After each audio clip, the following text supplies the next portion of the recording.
So see, immediately, and these are high performers, mind you, I'm not talking about the general crowd. These are like 10 performers, top performers, and people already groomed with experience. So immediately it tells me that, again, back to the woman putting barriers in front of themselves, all the reasons why they shouldn't take the job. Whereas the men say, forget about the barriers. I will deal with the barriers. Give me the job. So that really is the difference in the mindset when I say it's an inside thing. It's not external. It's not about people giving you opportunities. It is internally, you are not even open to opportunities. Or if you are, you're putting barriers around it. So I think that was kind of related to that point that you made about my experience working with them. Now, having said that, I also think that, again, I don't expect men and women to be wired the same way. So men and women are differently wired. That's a fact. Okay, let's not try to women like men, men like women. We will never be the same. We are wired differently. So one of the things I felt that we need to help women overcome really is to, again, as how Paul helped me, to say that, okay, look at the circumstances. Before you say but, don't put but. First of all, are you passionate about the job? If you're passionate about the job, put your hands up and say, I want the job. However, these are my circumstances. Can we talk about it? So I think that really is what, you don't need to do that, the men. Most of the time, they don't even need you to talk about that. But for the woman, you need to. So when you're grooming women for leadership or succession, you have to understand that mindset different, our circumstances are different. Whatever you say most of the time at home, when the family needs support, a lot of times the women are providing it. Not tangible financial support, maybe emotional support, maybe being there for, for old parents, for young kids, whatever. A lot of times the woman somehow feels it's my responsibility. I have to be like the first person on the scene. Only if I cannot, I ask my husband to help or something. In the end, that is the reality. Don't even bother to sweep under the carpet. It's a reality. So what do you do with it? So now you have to ask yourself, and a lot of women, I read a lot about, they say, why do we need a lot more women at the top? We need a lot of women on the board, we like more women at the C-suite, because you don't expect the men to be able to appreciate some of these things. I remember we having this, IBM had this senior leadership meeting, so we're having dinner. So I was on a table of a few women leaders, a few men leaders.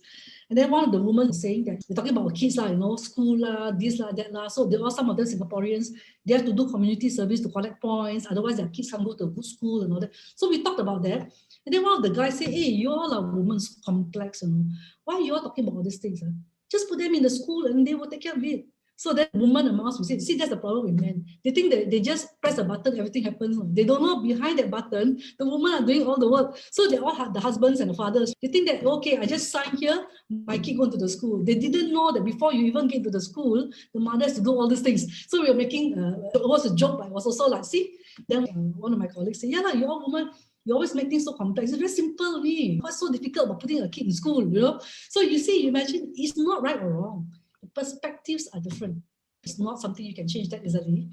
In the end, mothers are always worried about which school the kids go to. The father will say, just send them to school, So given that circumstances, that's why they say that we need more women at the board, more women at C-suite level, because it takes another woman who have gone through some of these experiences to really appreciate and understand that when you are grooming a woman for leadership roles, you really got to think about how can you help them with certain circumstances, even sometimes with the mindset, like don't put barriers, in front of you. Just think that if this is what you like to do, accept the job and the other things you can manage. So it's a different circumstances. You have to accept the circumstances are different for men and for women. So I guess if I look at when I step back, and in fact, I attended one event, I can't remember. One of the women organizations organized an event. And then the room supposed to be for women, but we have got 25% men, 75% women.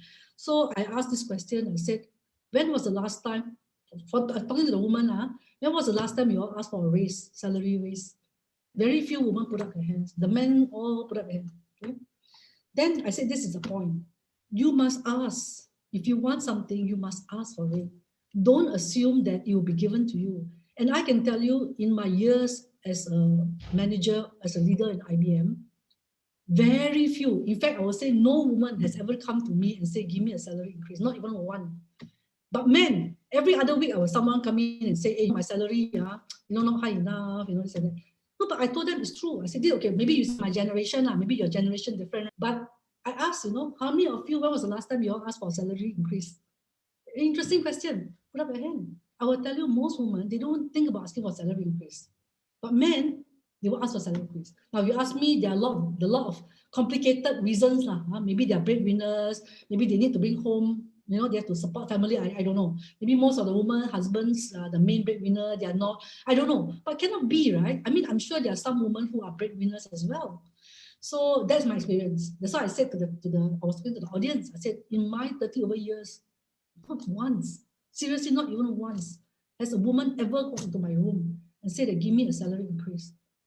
I wonder, tagging onto that, asking about salary increases, I think that's something that everyone struggles with. So from your experience, what is the best way for someone to approach and ask for a salary increase? See, you're asking the wrong person because I never asked for salary. Or like from your experience being on the receiving end, who were the ones that like stood out? I mean, you go, yeah, you deserve it. I agree. I think the first thing you have to do is, again, going back to the value you bring. So you got to be very clear about the value you bring to the company. If the value you bring to the company is significant, and you feel that you are contributing a lot, and you think that how you are paid is not proportionate to your contribution, I think you should bring it up for discussion. Now, it's not easy because of our culture.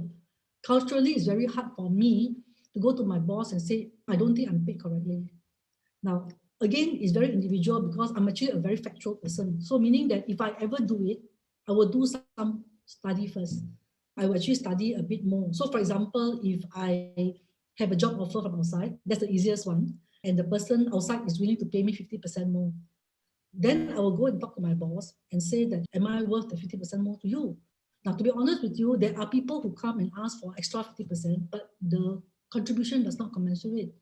So I know of many instances where the bosses, the managers will come to me and say, look, so and so has got an offer outside for 50% more. Then I ask, do you want to pay him or her 50% more? And sometimes the manager say, no, I don't want to. So you see, that's the point here, is the balance between knowing your worth. And if an external party is willing to take you, you also have to weigh the other aspects of it, like how risky is the job? Have you oversold yourself? So you see, that's the problem. I'm a factual person. So that's why it's hard to ask me, because I tend to put all the facts on the table and then I weigh it. After I weigh it, then I say, okay, it looks like I'm paid correctly or I'm not. If I would do it that way. But again, as I explained to you, I said, for me in my career, I never really had that much discussion around these things because opportunities come to me quite regularly. So I always tell people, in my 30 years in IBM, I think I had probably between 15 to 18 jobs, which means on average less than 2 years. And it's not because I choose to leave, jobs come, and it was, I feel, oh, good learning, I can learn something. Then I take on. So I had that opportunity. Now, if you ask me, was I correctly paid when I was in IBM? I didn't think about it, but looking back, I think probably I could have gotten better pay if I asked for it, but I didn't. So I didn't ask for it. So anyway, so I think I would encourage, if people feel, I mean, first of all, it's also your self-worth. You really got to be clear about your worth. I think that's very important, right? So I now that on hindsight, so I look back, and of course now that I have exposure to a lot of companies outside, I tell a lot of people that you really got to benchmark. You never know whether you're correctly paid. So don't be comfortable. You're in the company for 30 years, like me comfortable. You think you're paid correctly and all that. Now that you look back, you should have done some benchmarking. I should have done some benchmarking, which I didn't. Again, I mean, no right, no wrong. For me, I guess the money part wasn't that important. Seriously, it wasn't important for me. But looking back, if I had done benchmarking, maybe not every time, every 5 years, 30 years in IBM, if I do 6 times benchmarking, maybe I would have be able to assess myself, my worth, what am I worth in the market.